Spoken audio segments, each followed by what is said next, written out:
Hello, wherever you are dialing in from today. Lovely to have you with us. We're just going to let everyone come on in. As usual, while we're letting everyone dialing in, we would love to know where you are today. And of course, what the weather is like where you are. I'm very happy to report that while it's quite cool or cold in Scotland, it is nice and sunny. So very excited.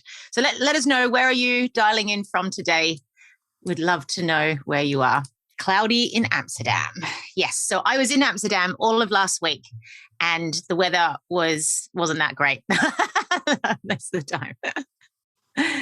Sunny Fife, exactly, Tara. We're very lucky, aren't we? Tenerife, excellent. All right. I'm living vicariously through you, KMG. Swindon, very nondescript weather, excellent. And usual rubbish weather in Aberdeen. In Aberdeen it doesn't get good until there's snow now, I suppose, does it? So excellent. We've got Cape Town, South Africa. Do let us know if it's sunny in Cape Town. That would make me very happy. And we're cloudy and raining in Latvia. Okay. Sunny and cold in Kath as well. Hey. Wow. We've got someone dialing in from Russia. Very honoured for you to join us. And it's pretty cold. All right. Can you tell us the temperature? We're intrigued to know how cold it is in Russia. And Finland, I imagine Finland's pretty cold as well. What's the weather like in Finland, Linda? All right. So sunny this morning, but 4 seasons in one day at the moment. Yes. So cloudy and building up to rain later. Toronto, 1 degree. All right. Julie has got the coldest temperature so far. And it's a bit rainy in Finland. Thanks for asking. All right. So we're just going to let a few more people join. We had a huge registration list. Always interesting to see how many can make it on the day. But we're going to have a nice crowd, which is lovely. And we've got Claire in London, fabulous, cold but sunny, with UW. Hello. Hi, Sarah. We've got hello from Brazil. Fabulous. Nice. And what's the weather like in Brazil? Rethink.people. Would love to know. All right, Nicki, I think we should get the intro underway. We've got a few more dialing in, but they can kind of trickle in as we get going.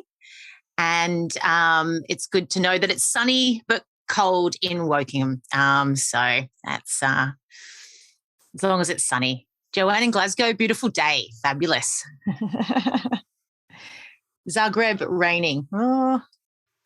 See, I suppose Zagreb gets quite cold at this time of year. I've always been there when it's been quite warm. Okay. All right. So we today are exploring how to become an Agile HR coach and Scrum Master.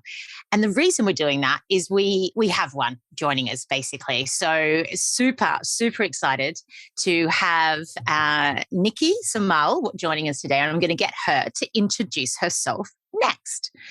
So Nicki, over to you. Please say a few words about who you are and what you do. Sure thing. Good morning, everyone. Lovely to see all of these beautiful faces and all of these curious people. It's wonderful. Thank you, Natal, as well, for having me this morning. It's a great, great pleasure being here.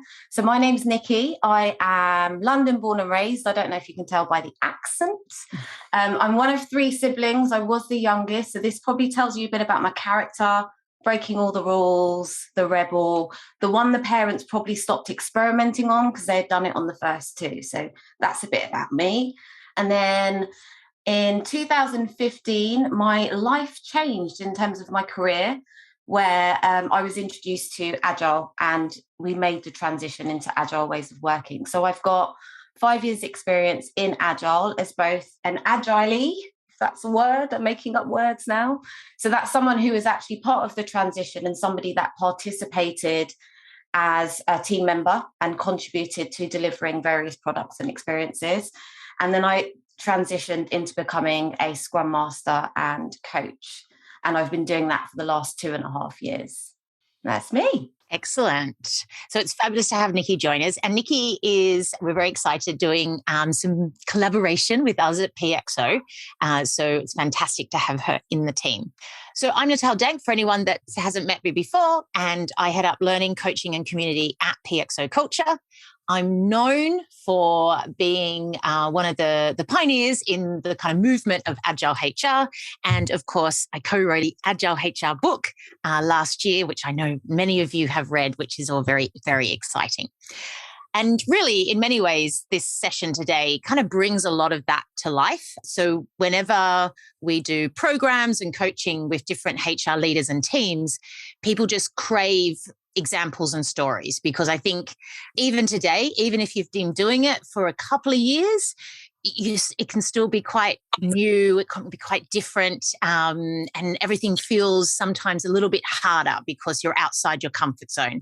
And I know some of the best way to learn is, of course, to hear from others. And it's not that you go and repeat exactly what they do, but actually you kind of can get some ideas to go and experiment and test back in your own workplace. So that's exactly what we're going to explore today. At PXO Culture, we, of course, work specifically with HR leaders and teams. So we do a range of things from, very, intense in-house programs to really build your skills over time. And we do a lot of coaching as well. So if you want to have a chat to us, please do at any time. We also do loads of meetups, which is lovely. And I know we have a usual crowd, which I can see many of you today. We also have a boot camp coming up. And this one reflects a lot of testing of programs that we've done over the last year and feedback that we've received. And so we've kind of put everything into one. It's our Zero to Hero boot camp. It goes over a period of 5 sprints, and you literally start from, the very beginning of how do you start a project, and then you build that through to kind of delivering it at the end. So, and there's no slides. We've challenged ourselves, no slides. It's all on things like Loop, our LMS, Miro, and Trello. So it's quite fun. Nicki and I are running that at the moment with a client, and it's really good. Okay, so we'd love to know a little bit about you. So what do you do, and what's your interest in Agile HR? And in particular, what are you sort of wanting to learn about today? Because we've got quite a sort of specific topic. So let us know a little bit about your interest of what we're talking about today, just so we know what to cover and what to kind of share. Okay, great. So we've got a HR officer, learn how to design, implement, and follow up project for HR optimization. Okay, great. I've just been working with an organization actually about kind of transforming the ways of working across the whole HR function. So we can kind of tap into that. We've got a team coach and a HR business partner in the past interested in coaching HR teams on agility. We have group employee experience partner, nice, covering DEI, wellbeing and engagement. We've got transforming our HR department, excellent, wanting to hear about different roles. A consultant at the telco company, which is on a digital transformation, fab. About to move to a HR role in a relatively new pharma tech business, want to learn more about how to introduce Agile HR and ways of working. Great. So we're going to start there, aren't we, Nicki? And how to design an Agile HR organization. Fabulous. HRD and experimenting with Agile and design thinking. Fab. We'll definitely give you some really good examples that you can kind of feed off. And then we've got, I lead culture and inclusion, looking to use Agile in order to be more responsive and iterative in our approach to inclusion and diversity. Yeah, and it's a really interesting one because I think diversity, equity, inclusion is such a complex topic. Where do you start? And actually, that's a little bit along the lines of one topic that Nicki's going to talk about today, which is well-being. What do you actually do with a topic like that? How do you do it in an Agile way? So we'll give you some of those examples. Excellent. We've got some fantastic, it's very much, a people, culture, change collective today. It's my people. I'm feeling great. We're together. It's very nice. Oh, we do have a tech lead of 3 teams. Fabulous. Nice to see you, Ludek. Previously Scrum Master, Agile enthusiast. My personal goal is to create HR strategy for hiring after COVID change in the market. Nice. Fantastic. All right. Well, we'll go back and kind of tap in a little bit more around the different roles that we've got. And but really great to learn more about your interest and what you're doing. Okay. So I think a lot of us were already on this adventure of how do you start to bring more collaborative, customer-centric and sort of team-based working into our organizations, because a lot of organizations were looking at how do I drive innovation? How do I be more responsive to the market? How do I deliver deliver value to my customer in a faster and new way. And that had led a lot of organizations to start to experiment with this idea of business agility. What does it look like? What does it mean? However, I think along came the pandemic, and then the world of work shifted forever. And we've had this huge explosion in terms of the digitalization of the employee experience, not just the customer experience, but particularly the employee experience. And we've actually had to accelerate so many of these ways of working to ensure that we can collaborate and be really effective when we're not in the same room together. So I think, and what's been so interesting, I find personally, is that people that were starting to use agile techniques already found that they helped them really start to achieve at a new level as we started to work in new ways in the pandemic. And I think a lot of organizations that were already working that way are starting to really lead others out of what we've been through and into the new future of work. And look, let's be honest, the future of work has changed forever, and we're in it now, which is exciting and scary at the same time. And so a lot of what we're going to talk today about is this idea of Agile HR. So Nicki, I'd love to hear your thoughts on this. How would you describe Agile HR, having done that for the last 5 years and coming from that sort of learning and development background? What's your thoughts on the topic? First things first, I would say it's about breaking rules, which we know I love. And it can also be challenging, right, when you are breaking so many rules. But I think that's the first step. I think it also means delivering value, real value to your customers, and also delighting your customers at pace, right? So you're getting to your customers at the point of need. And you're doing this through collaboration, by being customer focused, by iterating and being data driven. That's my summary of Agile HR. So we've had a big shout out for love breaking rules. So people have quite liked that definition. And I totally agree with you. And I think it's also not forgetting all the great experience and skills that we've already had. I really feel like it's taking the HR profession to the next level. And that's something to really hold on to. So it's not that we totally just get rid of what we've done before. It's actually taking all of that experience and I think evolving it for the modern workplace. And yeah, it's all about putting our customer in the heart of what we do and then thinking about value through to that customer. So we'll talk a lot about that today. How do you identify value? How do you validate value?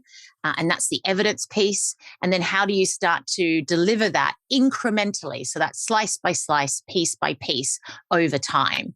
And that incremental development seems very obvious, but it's actually, I think, one of the biggest shifts for HR teams to begin with, isn't it? And then, of course, it's about having all the skills that you need to get the job done in the team. And this is also such a big thing, I think, for HR professions of how do we really build multi-skilled teams where, the head of, we've had, the head of learning and development, the head of inclusion, the head of well-being, the data analyst, we're all in the team together, solving problems together in a more prioritized way. And so I think that for me is quite revolutionary for our profession. We have been a bit siloed up until now. And also, I don't know about you, but we've all been single topic owners. So I would look after leadership, you would look after talent, someone else looks after reward, but we would always need each other's help to get the job done. So this is right. Well, let's just face it. Let's go get in the team and get it done together. Absolutely. Okay, so let's get into it. Nicki's got lots of examples to share, but of course, we will start to follow your guidance and cover the topics you want us to. So let us know what questions you want us to cover today.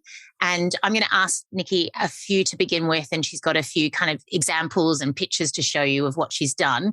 But we'd love to then feed into your questions and make sure we cover the topics you want to cover today. So let us know in chat and we'll start picking those up. Okay, let's get into it, Nicki. So we had one person was saying, actually a few, I'm trying to get this Agile HR thing going in my organization. I'm trying to get a team started, or I'm trying to, transform HR as a function. So what are your top tips? If a team's going to get started with Agile HR, where would you start and what would you do? Wowzers, alrighty. So I've got a bit of a list here, but they are tips, and I've got some examples as well to share. But I would start with, so I've got on your marks, get set, go. And on your marks is really you getting yourself and your plan organized. So I've got your POA, which is your plan of action. And this is really thinking about your who. So who needs to know? Maybe your team are going to need to know. Maybe your stakeholders, sponsors, and start thinking as well about who might be a good person that you can potentially brainstorm some of your ideas with, what your approach might be. So you've got to start putting some real thought into your plan of action. Agile is absolutely not something that you can just switch on. It takes time, it takes planning, and it takes commitment, right? And you're asking a team to fundamentally change the way they're working. So you've got to invest in that. So your plan of action is really important, and your why. And I will give you a few minutes in a moment to silent brainstorm on your why. But your why is really important because your team are going to want to know why you're making them change the way they're working, right? What are your reasons? What are your thoughts? Your sponsors, your stakeholders. You need to have your story. And this becomes your foundation. And it also becomes something that you can start measuring as you start taking your agile journey. The next thing I would say is planting the seeds. So this is where you're getting your team on board. And from experience, I would say at least a month's notice is a good amount of time. Now, when I think back to when we started making the transition into Agile, we had around a month's notice. We had a month to, familiarize ourselves with Agile. And we got to a point actually where we were itching to just start. And we were like, can we just get on with it now? But it was still a matter of us learning, right, before we started doing. So make sure you're creating the right environment with your team. Schedule a team meeting. Bring your why to that team meeting and bring a bit of a plan. So what is your time frame? Are you asking your team to dabble in one sprint on one problem? Are you asking your team to potentially change and test Agile for 3 months, as we did? Our setup was you can tackle it for 3 months, we'll have a go, and if it's not working, we'll revert back. But I saw that as how confident our leader was in the Agile approach. And that for me was like, okay, cool, 90 days, I can give this a whirl. If it's not working, I feel quite comfortable in being honest and sharing my thoughts back. So the environment was really key as well. So make sure you're planting your seed, getting your team on board and answering their questions, because they're going to have a lot of questions for you. The next thing I've got is invest in your teams and their learning journey. Now, when I think back to when we started on our Agile journey back in 2016, there wasn't really anyone doing it in HR, apart from Natal, who we did come along and saw you, Natal, in 2016. And even just looking at your meetups now, Natal, compared to 2016, like the appetite, the attendance, it's a significant difference, right? So I would say tap into the experts, right? Tap into the people that are doing it, learn, like don't go at it on your own, and invest in your team, invest in their learning journey, because it's a lot of learning, right? You've got a lot of lingo, like sprints, team roles, product owners, scrum master. What does that mean? What does time box mean? What's the difference between Scrum and Kanban? These are loads of different things that your team are probably going to need to wrap their heads around. So it's quite a lot. So do tap into the experts. Signaling to Natal, you've got PXO Culture. She's spoken about some of the things that are offered. Tap into that stuff, right? Get your team on board, get them engaged, get them learning, get them ready to get going. And the next one I've got here is role model and embed. So the role model piece is really about the leader. So I see it as it shouldn't be, this is them and me. It should be an us, right? We're doing this together. Be a part of the learning journey with your team and role model what you're learning, role model the language, embed the language, start directing your meetings on some of the tools I'll be talking about in a moment. Start driving your conversations via the channels that you're going to be utilizing later on. So really start to role model the behaviors, and your team will start to connect with you, right? And it also gives you the opportunity to just be there for the team, right? You're going to have, like I said, a lot of questions. You might have a lot of anxieties. Be there for the team and connect with the team and work through those things with the team. And make sure you're just embedding, right? That's really key. So with the on your marks, if we go into your why, I'll give you a quick example before we go into the quick activity. But When I think back to the transition, our why and why we were moving into Agile were a few things. The first one was we were just too slow. We were a traditional L&D function. Back then, we were like pioneers in what we did, right? We had a fantastic L&D programs in leadership and management. We had external subscriptions to learning. We had classroom-based curriculums for all employees. And we had an LMS. I mean, we were smashing it, right? What weren't we doing? But we were too slow. We were designing programs and it was taking us 6 months, 8 months.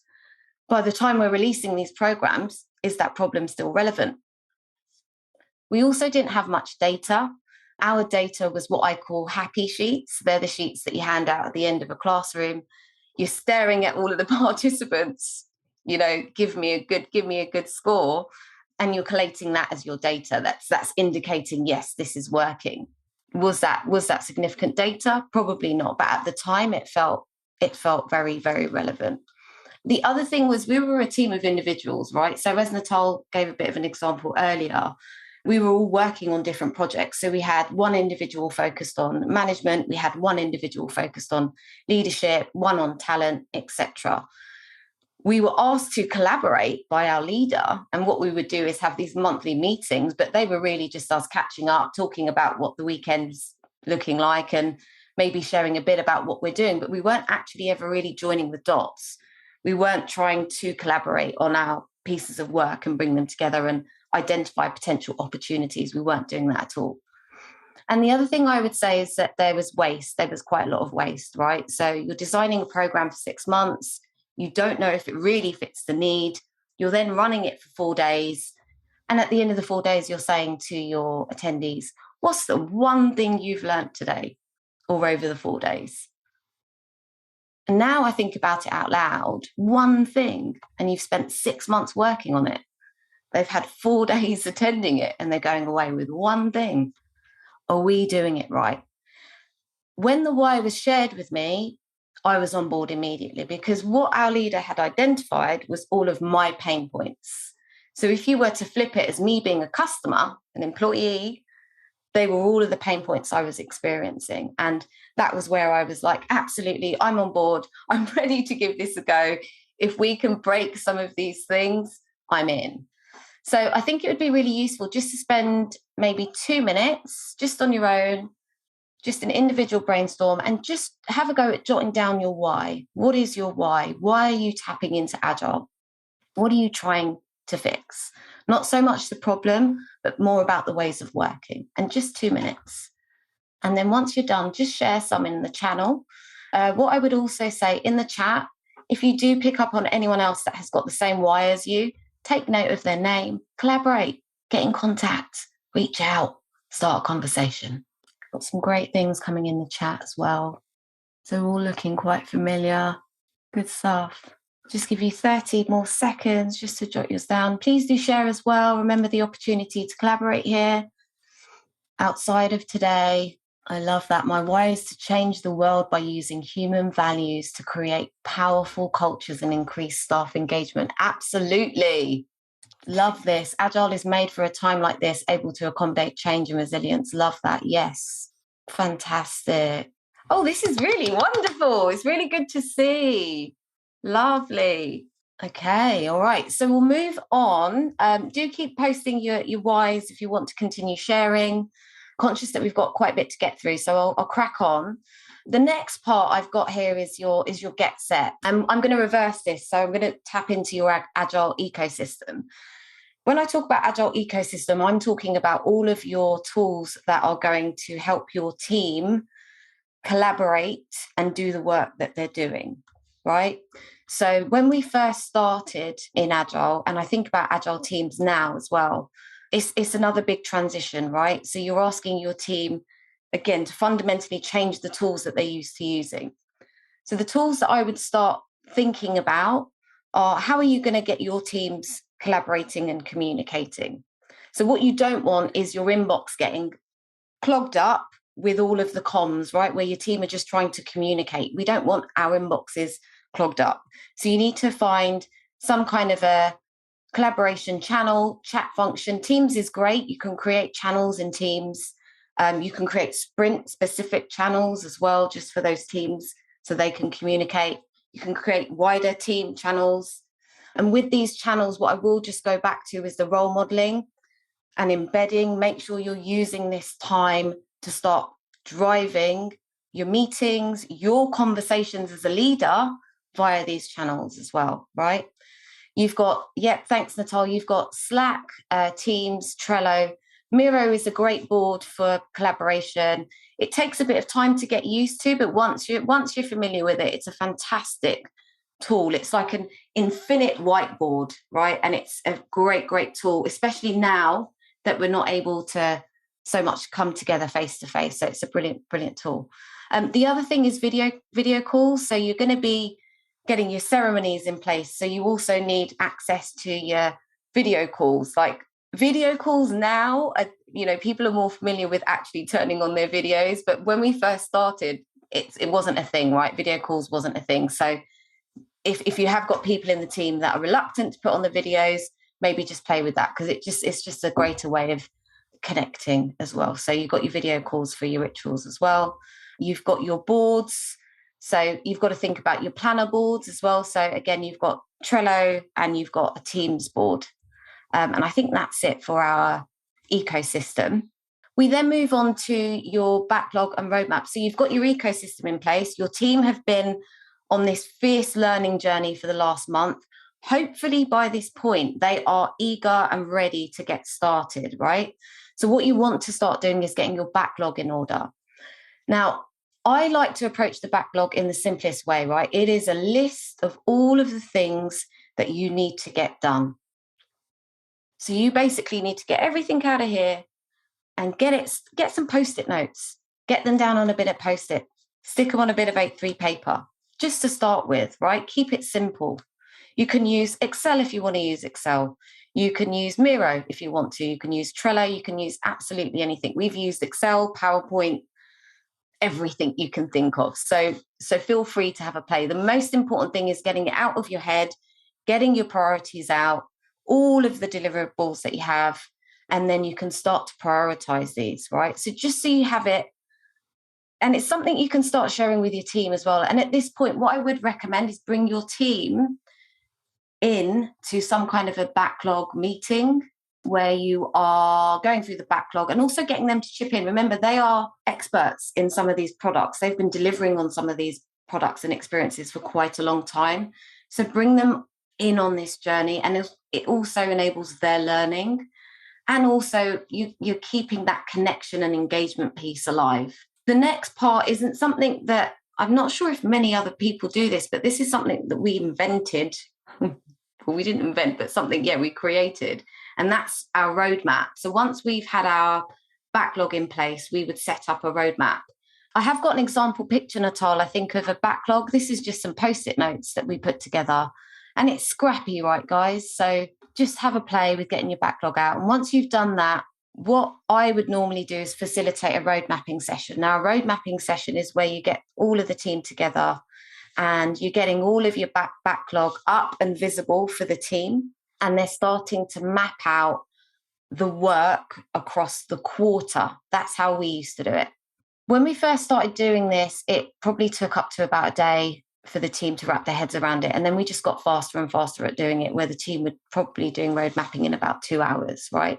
So we were really reducing the waste, and it was really valuable for the team, because what they were doing was highlighting what the priorities are, what is the capacity of the team by flagging any annual leave and other priorities. So where you might also have BAU, so you might have maintenance, what we call, you might have other projects happening that still need attention. So you're mapping all of this stuff out across the months. You can see here, it looks quite scary, but it does make sense, I promise you.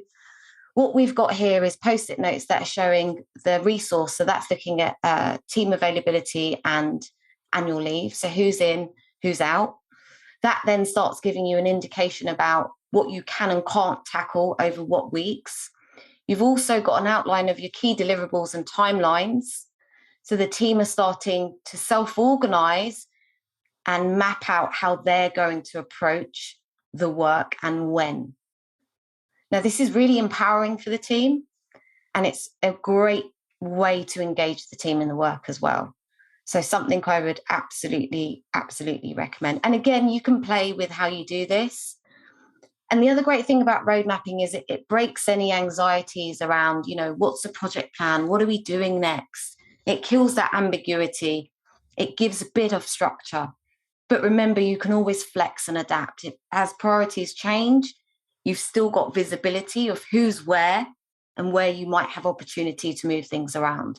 So this is a really valuable activity, I would say. So this is just an example of something that I set up at Sky, and it was an actual visible board. We didn't ever really do stand-ups physically because we had team members who weren't located in Osterley, so we were located across the UK. And this was just a board that we had for transparency.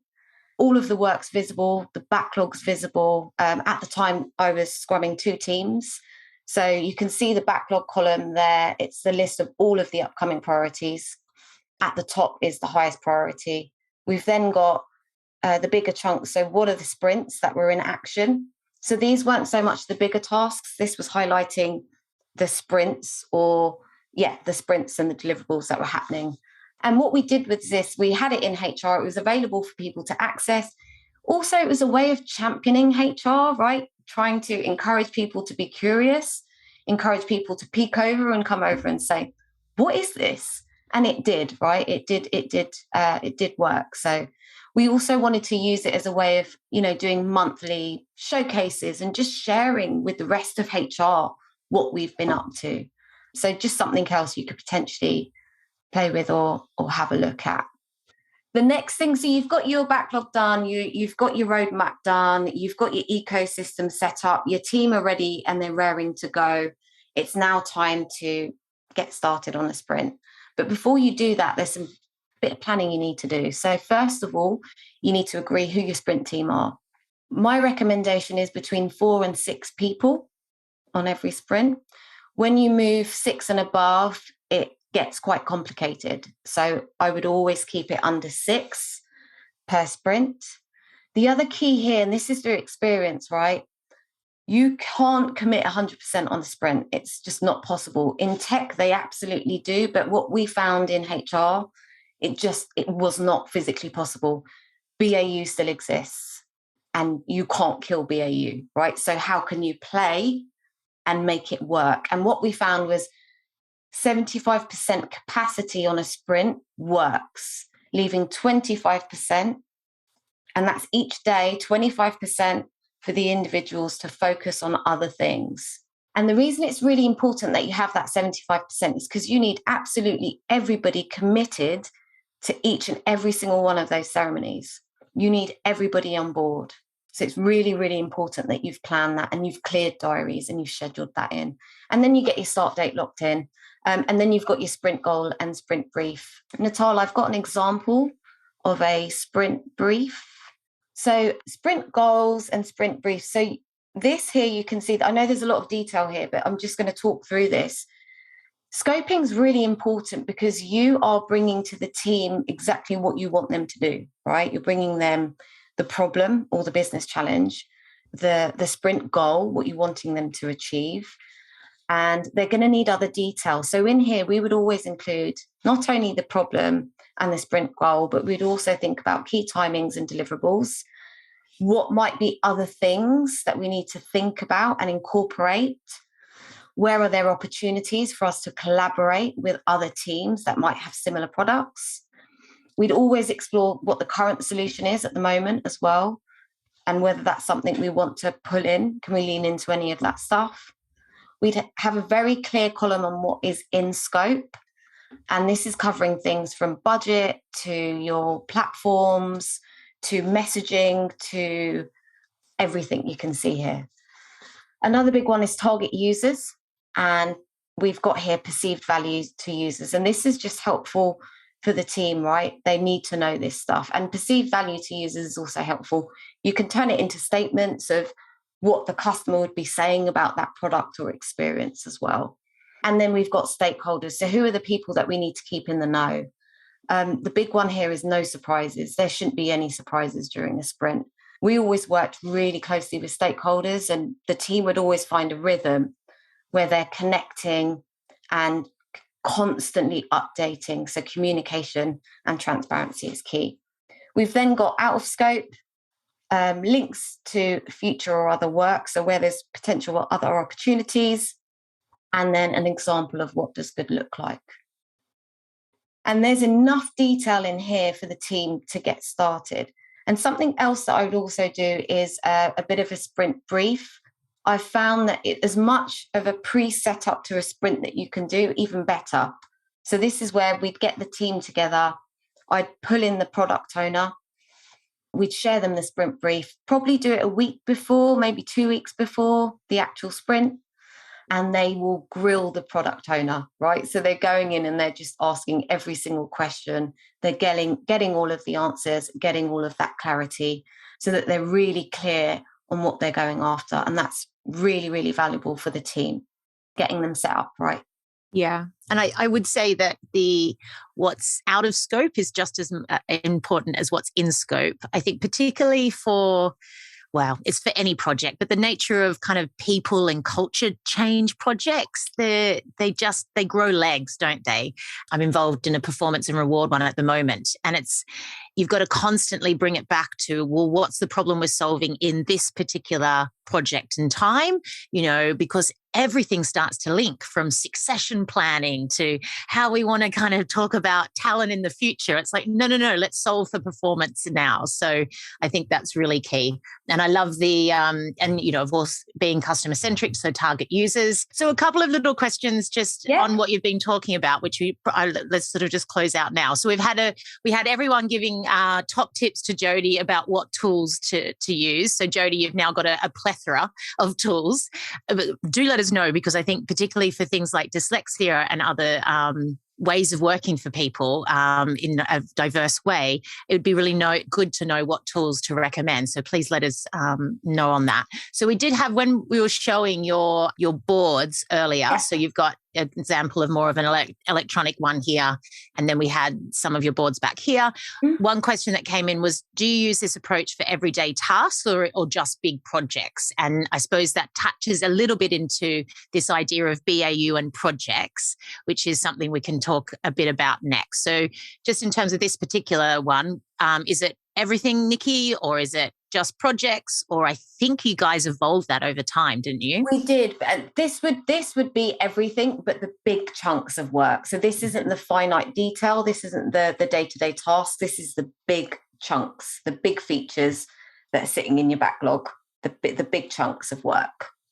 And I suppose maybe let's go into this now before we go into some of the examples and other ones. So you've talked about this 75% capacity, even in a sprint. And I think let's just clarify, for you, a sprint was sort of, you'd do it for like 1 week and then kind of step out and you'd go back to kind of working more collaborative, wouldn't you, for a couple of weeks and then sprint again. Yeah. So I think that's probably a tip for people, the sprinting back to back, particularly if you're not always together or there's multiple projects. We find that the sprinting is about accelerating a particular project or a particular topic forward. And then the other weeks you can take multiple things forward. That also helps with the BAU versus projects, because there's always going to be weeks where you need to do more BAU versus others, and kind of creating that space to sprint means you can kind of be more focused, can't you? Absolutely. I would definitely say in doing that, and we Nicki and I meet a lot of teams where you're not on a topic or a project 100% of the time. So make it easier for yourself. Always meet on a certain day of the week. Make sure all your rituals are on the same time. Say every Thursday we get together and we do our rituals. Be really clear as to how you are keeping work going outside of when you're not together. And so the more you can chunk that and block out days, I find it helps, because spreading your time over loads of days just doesn't really work, does it? Yeah. So tell us a bit more about how you started to deal with the BAU and the projects, Nicki. Sure. So I'd say the best way of handling it was road mapping. So road mapping was key in this, because what we did is we had 3 sections, right? So we had your what absolutely has to be delivered and cannot be moved. And we would have those in pink Post-its, and they would be mapped on your boards, for example. And then it would be, what are your nice to haves, right? Things that we absolutely want to do, but we have flex, right? We can flex these deliverables and the dates, and we'd map those out. And then we'd layer, what is your BAU? What is your maintenance, right? So in the background, you've still got recognition running. You've still got things happening. You still need to maintain these things, right? So we'd also map that out on your roadmap. And that would dictate how and when we're sprinting, right? What is our capacity of the team? If we've got 4 people out focused on a sprint, do we have enough people tackling the BAU, right? So it was always just finding that balance. And the other key, I would say, with sprinting and your BAU and things like that is single point of failure, right? What you don't want is you don't want to recreate the silos. You want to make sure that you've got pairing in place, that people are paired on things, so that if somebody was to go off unwell for a week or 2, you have somebody who has the insight, the knowledge to do the rest of the work, right? So that's another key thing. Road mapping was key in terms of the projects. And then we would flip, right? So sometimes we could run a 5-day sprint because that was what our roadmap said. That was what was the right sprint to do. And that would be over 5 days. We know that sprint's a big sprint, and it's quite exhausting for the team. So we're not going to get the team sprinting the following week because they are going to absolutely hate me for it. So my role is also having their back in that and making sure that that we're doing team wellbeing check-ins as well, right? That the team are well. Otherwise, they're not going to perform, and that's really important. So we found doing sprints. So it would be a 1-week sprint, or it could be a 2-week sprint. You'd have your BAU in the background. So you'd have 2 people operating your maintenance and your BAU. You'd have another team sprinting, and then you'd come back and we'd operate in Kanban. And then as and when needed, we'd dip in and out of the sprints. And I think in the last year and a half, as you said, Natal, like with COVID-19, it really allowed us to demonstrate our skill and ability in our flex, right? And how quickly we were able to turn on a sprint and deliver. Yeah, definitely. I think another one, and because I saw a comment of, I'm still dealing with capacity and I'm still listening from the team that we had delays due to urgencies from BAU coming in from the business. Definitely. And that I think it's the nature of HR work as well, particularly if you consider roles like HR business partners and others.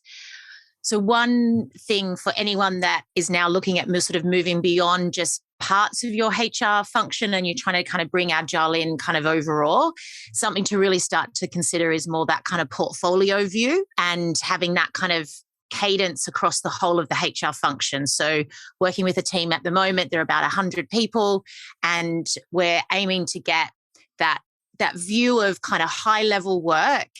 And then we bring kind of team leads together, and we call it an adapt and plan. So we go, all right, this month, this is what we're going after. And then you're really upfront with, oh, by the way, it's a massive month for BAU because we're doing performance, or, there's talent conversations, or actually we're just hiring so many people at the moment. That's got a big knock-on effect to our service desk.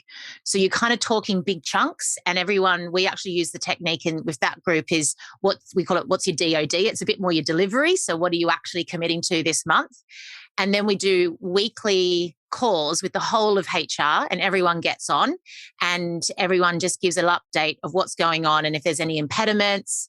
And at the end of the month, we have a product demo within HR. So we ask people, different teams, to demo work that they've done. And that could be BAU. So people might demo their response to COVID, as well as a leadership program that's being kind of worked on. We're trying to get them comfortable with showing unfinished work as well, which they're not so comfortable with. And then everyone has a retrospective, but at team level. So and then we go around, and we're trying to link that portfolio a bit more to that higher level roadmap. And it just means as a function, you start to get a little bit better at talking about capacity across the whole of the function rather than just teams. But it does take a bit of time. Yeah. Excellent. Okay, we're going to keep moving on. I've got another question for you, but we might just tick off a couple that came in. I think this is a good one to link to what we've been talking about, which is what's your biggest learning or tip for people to avoid, Nicki? So what shouldn't they do, particularly, I suppose, in terms of getting going? Where do you want me to start? I'm joking. I'd say there's two things. So one thing is sprinting back to back. Absolutely avoid it. Avoid it like the plague. You will burn your team out. They will absolutely hate you. It doesn't work in HR. Don't do it. Don't try and do it. That's my number one thing. The other thing I would say is be cautious of iteration, right? How much is too much?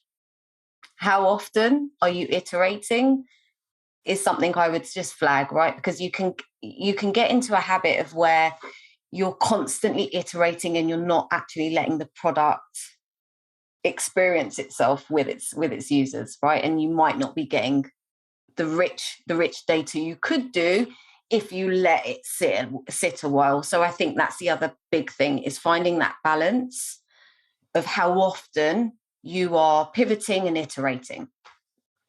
And that's something, we were still figuring out. We hadn't nailed it. Also, something, if you're sort of doing this for the whole of the HR function, is the legacy of how we've worked in HR is everyone's down in the detail, and we've all got our own backlogs, like literally every single person. And then every team has their own backlogs, and we're all working quite functionally, so based on our topics. So for example, the reward team is off updating benefits and policies, and then, the learning team are off kind of looking at different learning programs to do, but we haven't all come together to go, well, if we didn't work on that policy at the moment and freed that person up, could we all work on this big problem together and actually deliver more value to the business? And so it's like that kind of weighing things up. And you only know that by kind of thinking sort of bigger, high level. And also, when I talked about the portfolio earlier, if you go out and just collect all the work, you just end up with this massive list of loads of work that's happening across the team. And actually, you've got to kind of flip it. So what are the things that we need to go after in our business over the next 6 months? What are the big ticket items or the big problems to solve? What do they look like? If we broke them down, what's some of the big chunks that sit there? Now let's compare that to the work that we've got.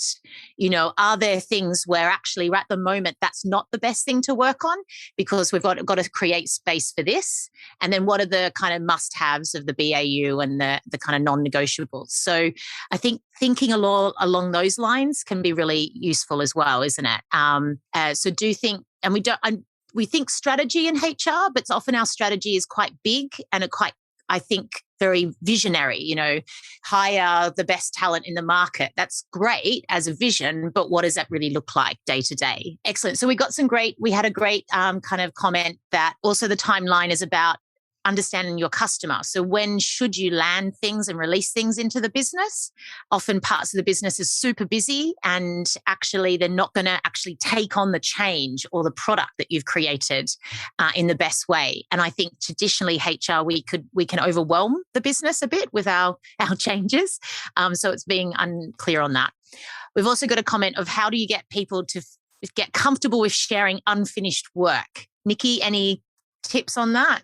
So I think it's an interesting one, and I think it depends on the individuals, right? So if I think back to some of the teams I've worked with, you might have some individuals that are absolutely fine with it, and then you have others that they cannot cope with releasing this, what they would see as this unfinished, incomplete product, because they've never done it before. And I think it's just coaching them through it, demonstrating that you're failing fast, right? You've done 5 days of work on this. You're sharing some stuff. You might be releasing some stuff. You've put 5 days into it.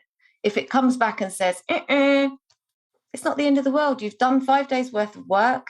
You've got data now that you can go and iterate. You can make some changes. Also, go and speak to your customers at the same time. Like when you're sharing this with your customer, have those conversations, listen to what they're saying, because I'm very confident that they'd be saying that they love it. This is fantastic. Why haven't you ever done anything like this before? And that will also help reassure the team members. It's a tough one, But I would say it's just by the doing, right? You just got to keep at it. And I think you overcome it eventually. Yeah. And I suppose I say, you've got to role model it. So, get out there, show and do it, show something that is not finished. And actually, maybe it's not actually the best it could be. And if you kind of show that, you can do it, then others will follow. Excellent. Okay. So we've got a few more questions and we also had one. So we've got 6 minutes for everyone. So we're going to cover questions. We will then, of course, say goodbye to anyone that needs to finish on the half past. And then Nicki and I will stay on and just cover out any other final questions.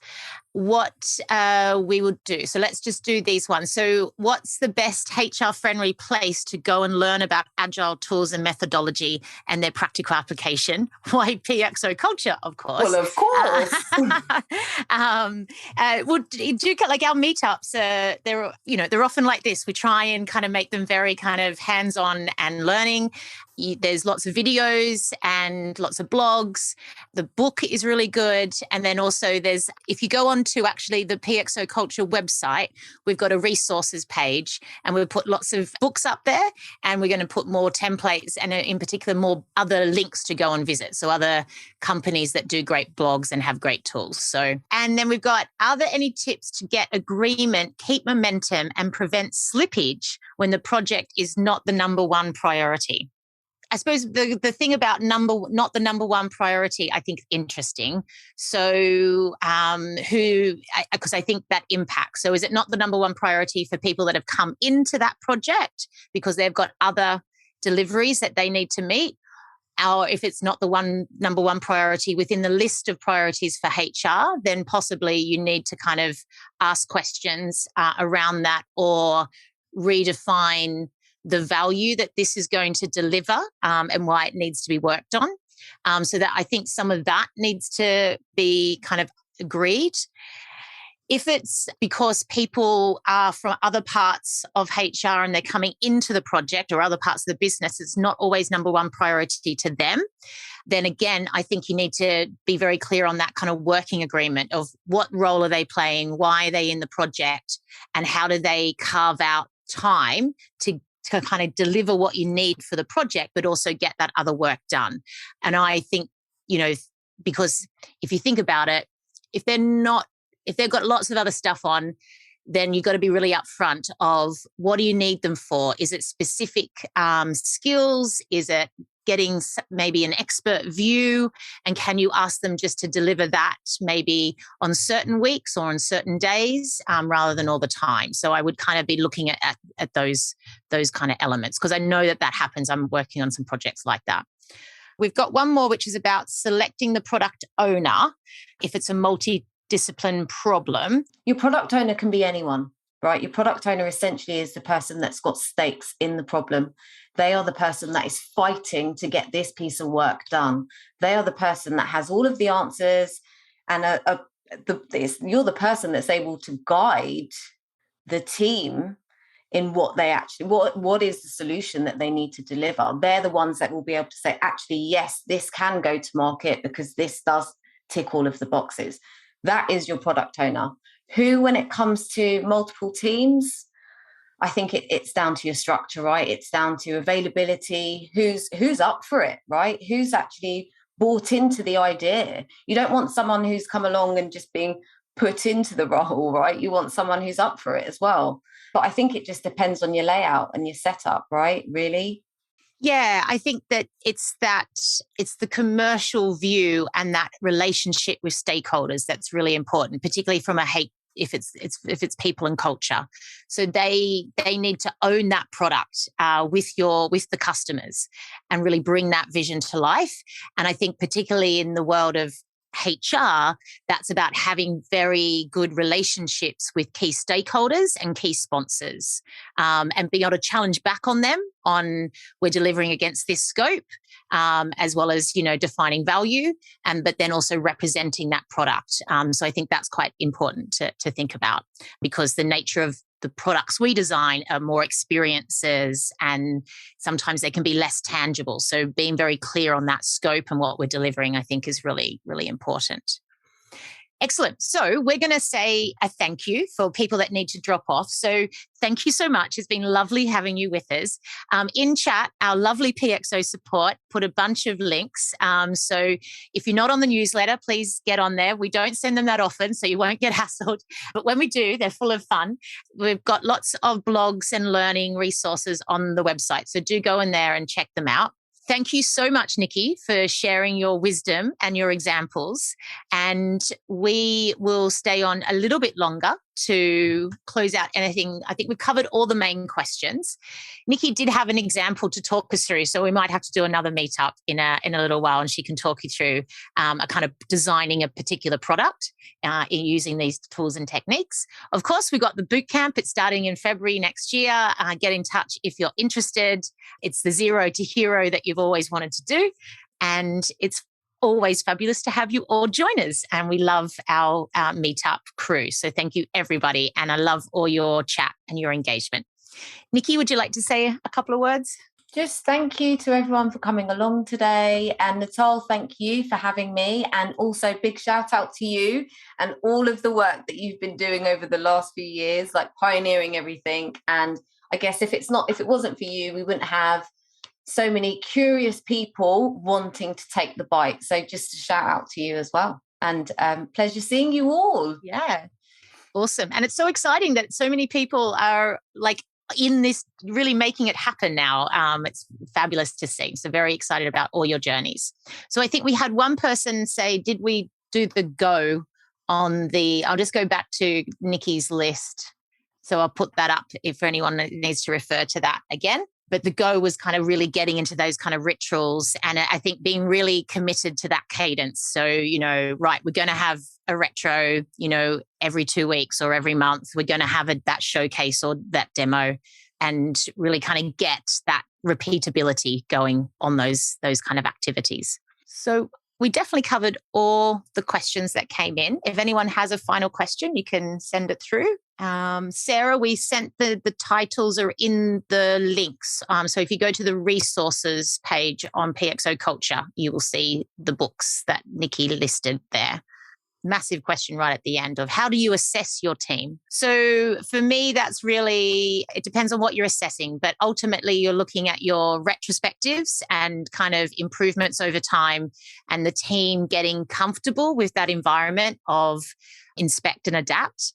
And then, of course, in terms of the actual product and delivery side, you're looking at tracking how you work, your velocity, what you're delivering, the value, the data against that. So I would say you're looking at the work you're doing and tracking that, as well as how you're working together. Things like health checks can be really good, all of that. Excellent. Someone's introducing Agile HR into their team next week. That. Luck. Cool. All right. Well, thank you so much for being with us today. Have a great day, and we'll see you all again at our next meetup. Bye.